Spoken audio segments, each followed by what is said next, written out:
Hello everybody, this is ManuS and welcome to another MTG Arena starter deck series.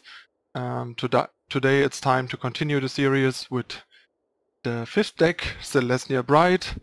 So time for halftime. But let's take a look at the deck. Alright, so here we have the deck. We have 3 1-drops in Sacred Cat. There is a cat theme going on here in the deck, as you will see quickly, and this is a decent role player there, better than it normally would be. More cats with Adorned Pouncer, 1 Anointer Priest, because there's also a bit of a token theme here with all the Embalm and some token generation and stuff. The deck is fairly life gain focused and sort of mid-rangey. Then we have 3 Feral Prowler, more cats that also happen to help us defend ourselves early and replace themselves.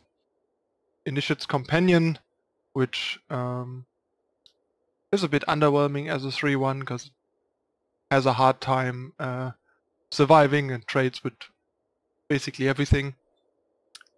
But yeah, if it gets through, it can give us some nice speed boost or provide some pseudo-vigilance. Then we have Watchers of the Dead, another cat, an artifact cat in this case. Some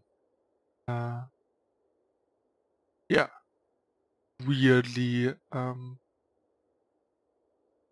with some weird graveyard posing ability that doesn't seem too relevant. A cheap removal and Baffling Ant, and a Pounce as additional removal that deals with with stuff in a different way than Baffling Ant. Then we have a lot of 3-cost cards.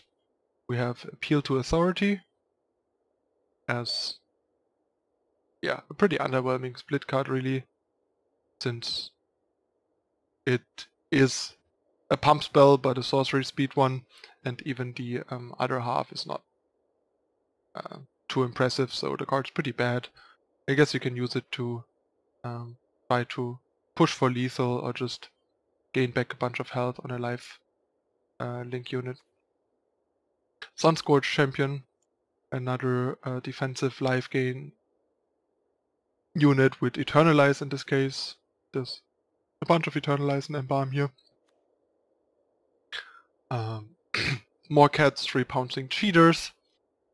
Pretty underwhelming, 3-2 flash, nothing impressive here. This is one of the staples of the deck, Pride Sovereign.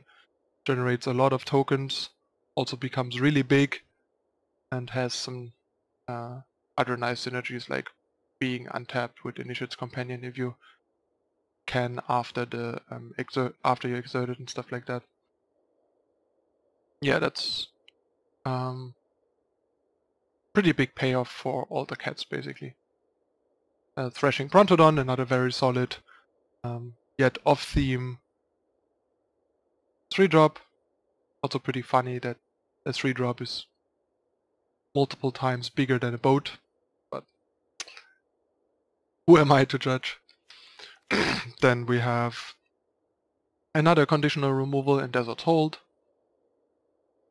a pump effect for all our small cats, and the tribal synergies in Radiant Destiny, and another pseudo fight removal and a Cartouche of Strength that provides another fight effect. Then we get an Imperial Aerosaur. But that I'm still having a bit of a cough. An Uncropped Champion that you can exert to undo some other exertions like Pride Sovereign. Anointer Procession as a way to get more advantage from all the Embalm, Eternalize, and token generation. And 2 more unconditional removal and cast out in Ixalan's Binding.